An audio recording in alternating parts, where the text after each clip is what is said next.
Bienvenue, installez-vous pour ce nouveau débat. Dès que Bidafamaki, notre niveau de vie est au plus bas. Parlons-en avec nos consultants spécialistes économiques. Ada Hyde, Brill, Dip, Dixa, Simon Septi. Ok, lu ñu xamutoon la wala ñuy naka saale sénégalais ndaare ci am fee ci dàqa saale àdduna yëpp xamal nañ ñu léegi ay miskin lañ life dina gën a tar nag xumaan yi yëpp ay sëñ lañ. Entrons dans le vif du sujet par un tour de table.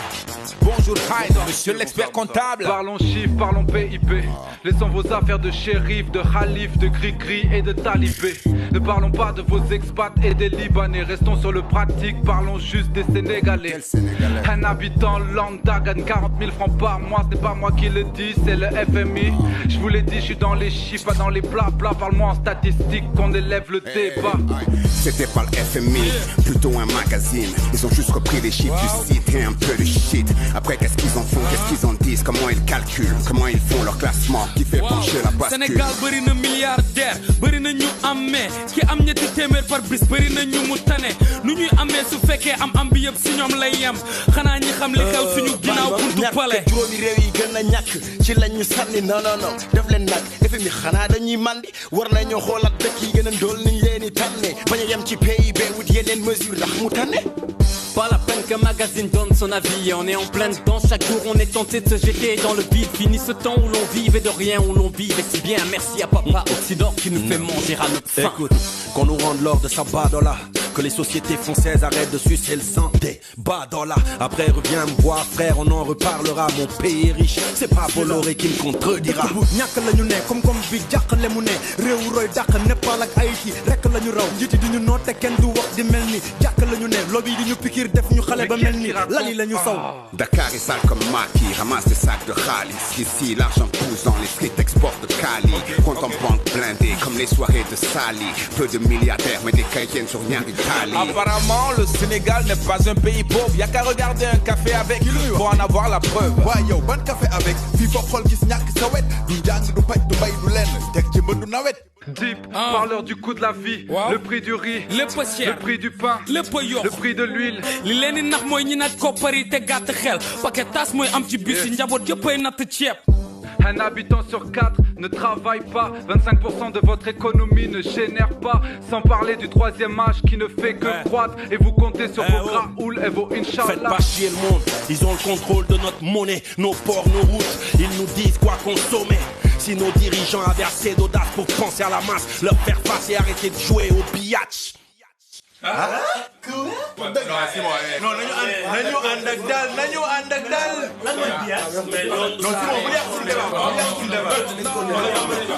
Non, ça sert à rien de s'énerver. Ce classement signifie que le Sénégal n'est pas prêt à émerger.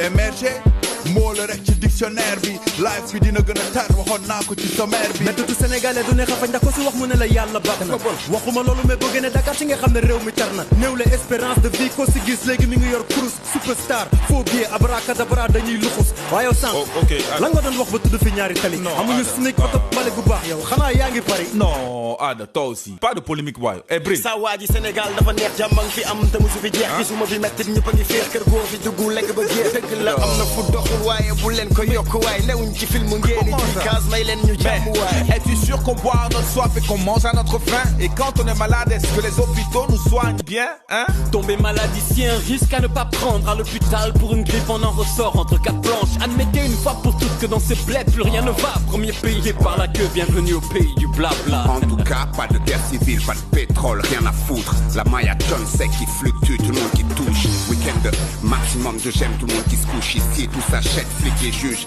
ils s'encaissent tout. kon ban njariñ la ñu amal ñu am nguur ak président. moo ñun amuñu président ñun pauvreté mooy suñu président ndax pauvreté mooy ki fi dàq joxe ay emploi mendicité agression prostitution et j'en passe. am dafa relatif ndax yàgg na laa gis nit ku yor gën laa xiif keneen di dundee yàlla tiif tubaab yi ñoo war a bàyyi na tey lépp seeni critère golo doo ko naawloo jën doo ko doxloo sur terre. Depuis vous parlez de Dakar, parlez-moi de Matam, de la femme de Baquette, du boutiquier de Kolda, du maçon de Mbaké, de la ville de Méré. La région ce n'est pas que le 15 août, Popanguine et le Magal. Nous notre richesse c'est Mamaladi Malik, c'est Seigne Touba, c'est Maulana Cheikh l'Islam Baïlaï et Mamou Kounta, c'est Abbé Yacine, oui l'enseignement de tous nos érudits, ce n'est pas que les billets de banque, vos lingots d'or, les beaux rubis. Le côté nanguna, Sénégal bari wulu ñu am, mu ñak jom moo ñu tee lu bari du feeñ kenn du ko xam. Wàccal ci banlieue bi da ngay waaru ci tataay, ñëppay nget ci da ngay yërëm papa yaay ak tataay. Dëkk ci kër ti njëkkante buuxante ci tataay, bu ñu añee du ñu reer say bët day taa ci yenn kaay.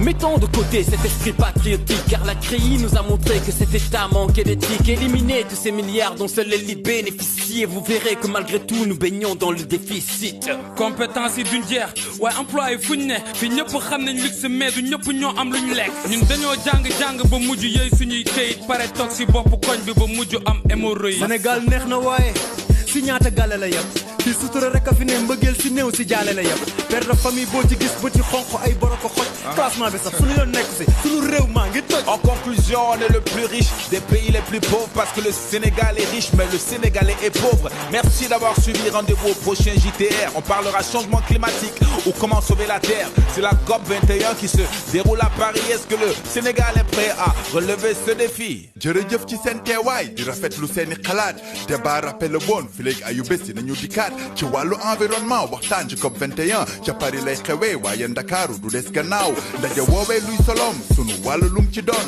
dinañ ko leeral fii faram fàcce lépp beneen yoon.